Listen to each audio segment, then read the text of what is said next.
บายดีพ่อแม่พี่น้องทุกคนวันนี้สุดนุ่จะมาเก็บผักกินอ่ะซักเครื่องแล้วก็มืดแล้วจะมาเก็บบัววิญญาณกินเนี่ยก็เจ้าเอิญมาผักอันเลือบูปลูกไว้ตามอันแคมหัวนี่มันมีอย่างกินแรงก็เลยเก็บอันนี้ไปลวกกินจ้ำแจ่วกินถ้าผู้ใดรู้อันกินนี่แต่งเนื้อใดกินแล้วก็เม้นมาเด้เนาะจึงบูแต่งกินนู่นมีแต่ลวกกินนะลวกแล้วก็จ้ำแจ่ว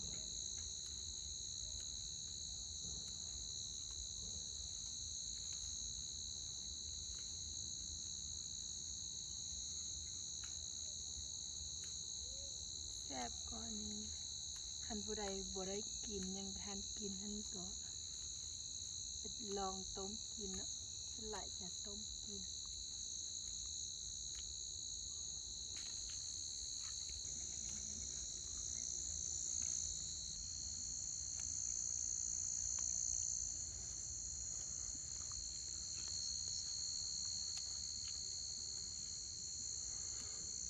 บ่เห็ดคักกันนวดแล้ววันนี้บ่มีอย่างกินก็เก็บอันนี้ไปลวกกินเนาะแล้วก็มีห่อเดียวฮะจะได้ลวกมีให้กิน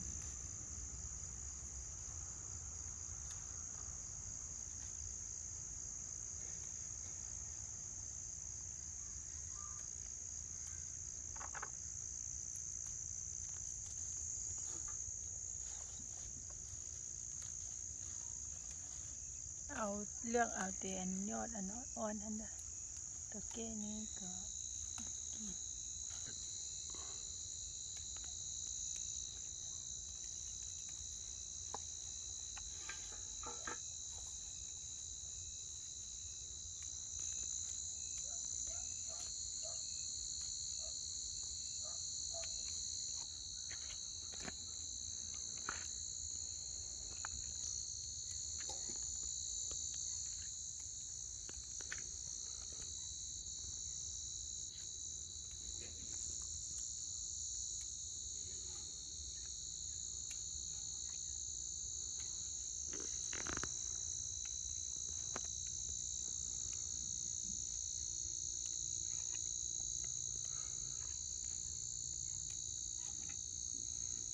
ช่วงนี้เป็นยามฝนเนาะมันจะมีหลายยอดนี้แต่ว่ายามแล้งแทนบ่ยังมีเด้อมันเป็นยามฝนเลยจะมีหลาย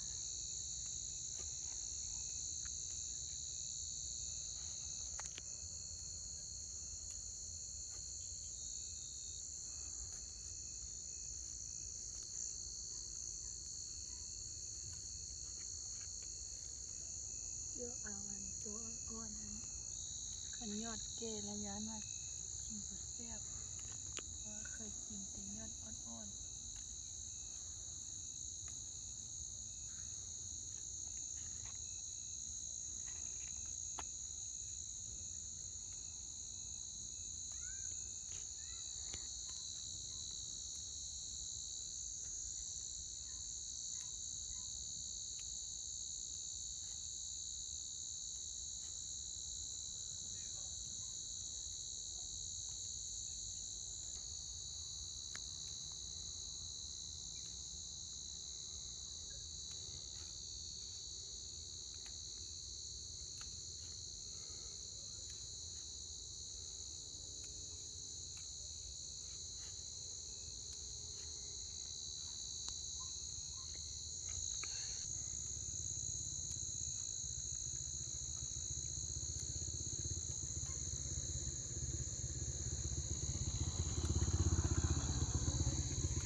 ก็ต้องใช้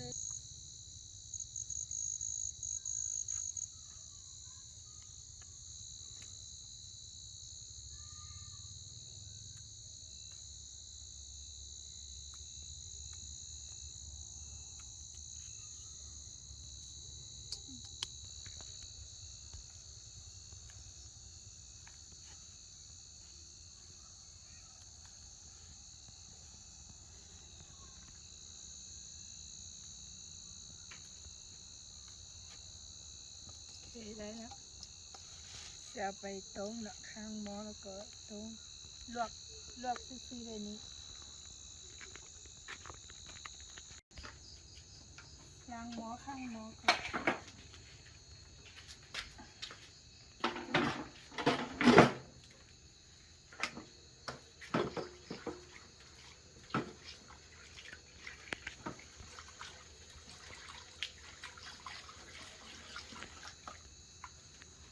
ข้างหม้อนี่ลวกผักก่อนนะอย่างลวกนี่เนาะ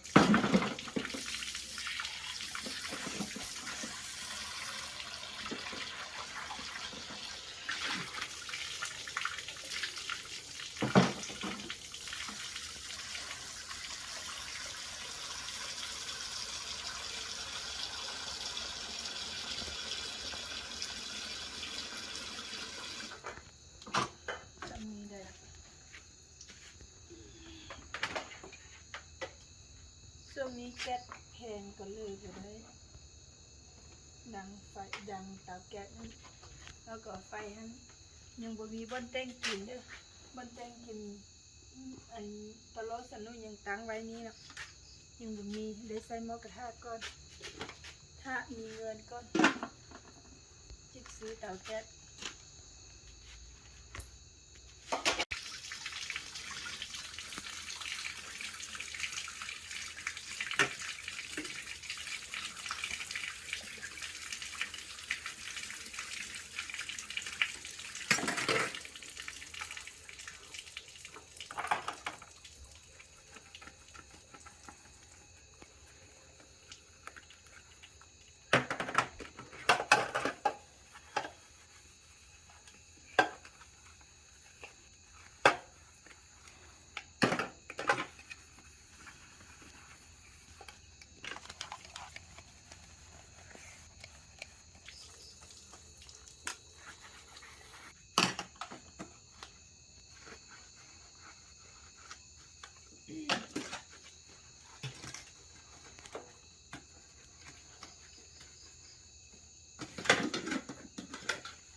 ล้างนี้ล้างข้าวล้างน้ำสีขวด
เป็นแบบนี้ได้ใบมันถ้าผู้ใดรู้ซื้อมันก็คอมเมนต์มาให้อยู่ด้วยเพราะว่ารู้ซื้อว่ามันใบหยางเนาะอันนี้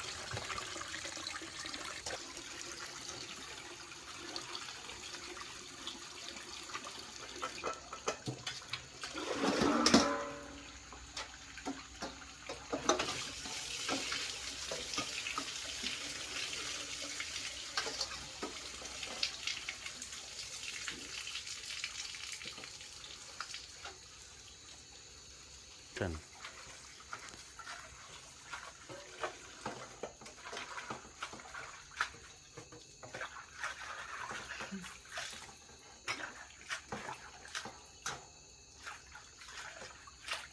ได้แล้วเอาไปต้มน้ำกำลังสีฟด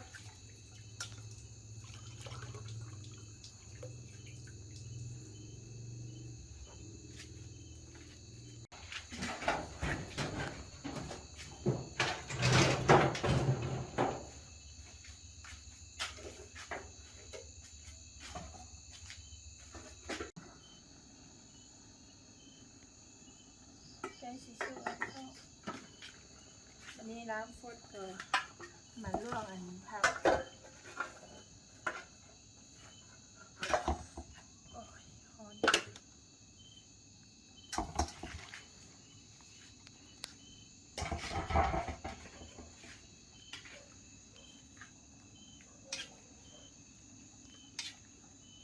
มีไปต้มโดนนิดนึงเนาะมีกลิ่นหอมๆออกมาแล้ว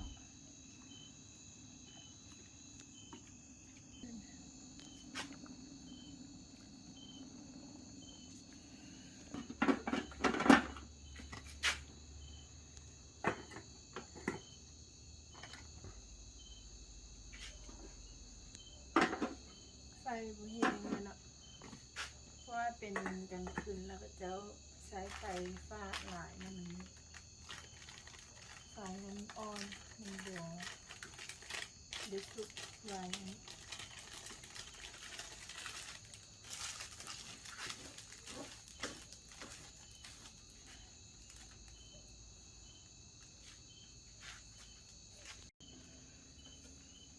อันนี้มันรูดไม่เนาะบุกปิดเอาเล็กลวกให้มันมัดเส้น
อีก2-3 นาทีแล้ว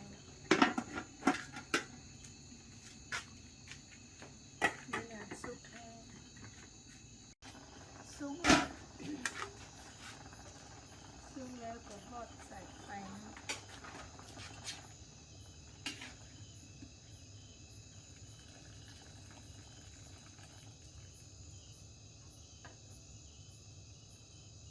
จะประมาณนี้นะ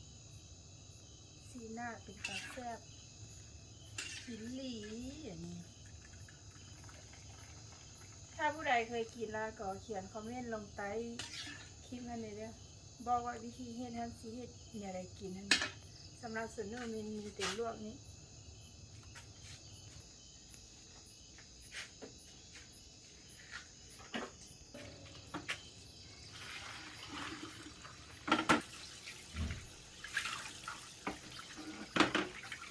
หม้อต้มมี่แค่นี้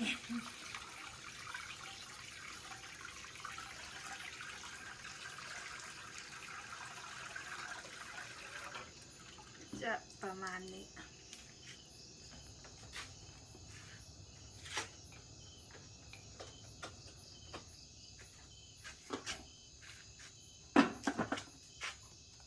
เกินแล้วนะมันฟดไว้แล้ว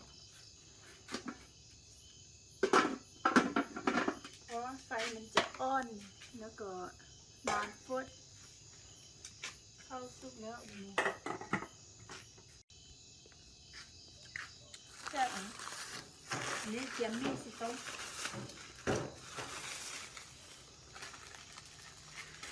3 ห่อเลยเด้อนี่จะเป็นยำจัมโบ้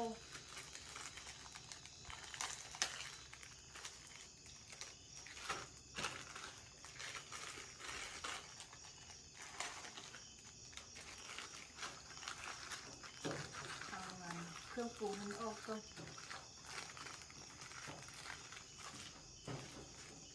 จะใส่บะเมิดเนาะเครื่องปรุงนี้เพราะว่าใส่เมิดยานว่าสิเค็มแก้วนี้แก้วธรรมชาติป่นเองเลยคั่วแล้วก็ป่นเองแล้วก็หอมเอามาจ้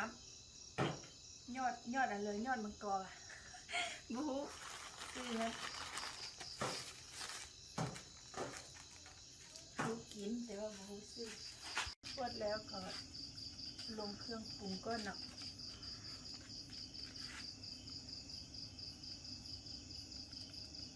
2 ห่อได้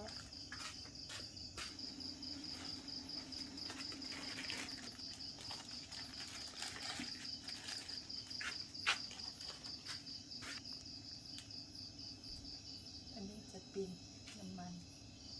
หมักกับอันทุกนี่เนี่ยเป็นเครื่องปรุงที่สำเร็จรูปใส่2 ห่อเลยนะมันได้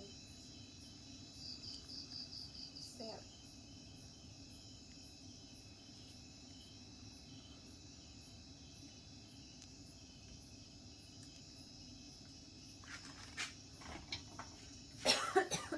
โอ้ย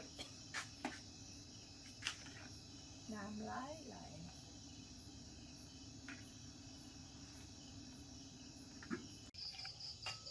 จะตักออกมา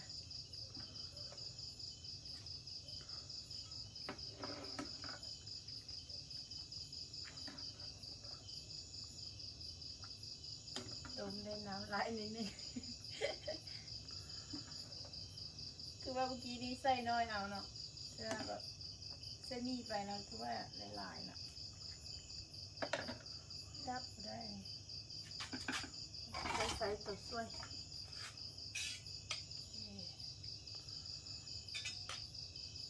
ส่วนที่เหลือฮัน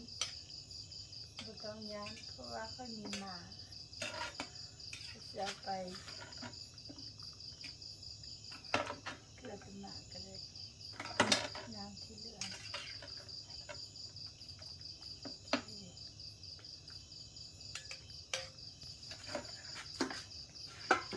เอาไปกินกันได้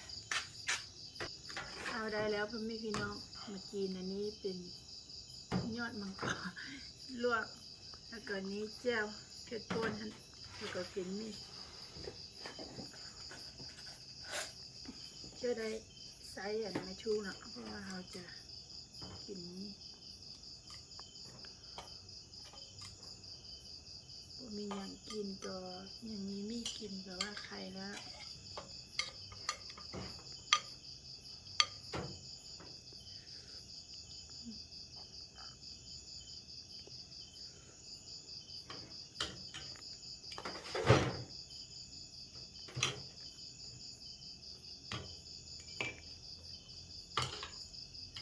คนใส่อย่างเดียวนะแล้วก็เอานี้หวยใส่ยักแซ่บ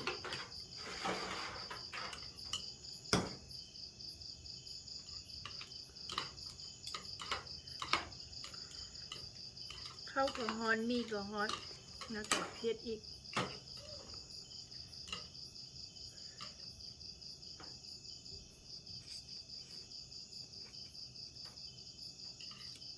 แซ่บนะ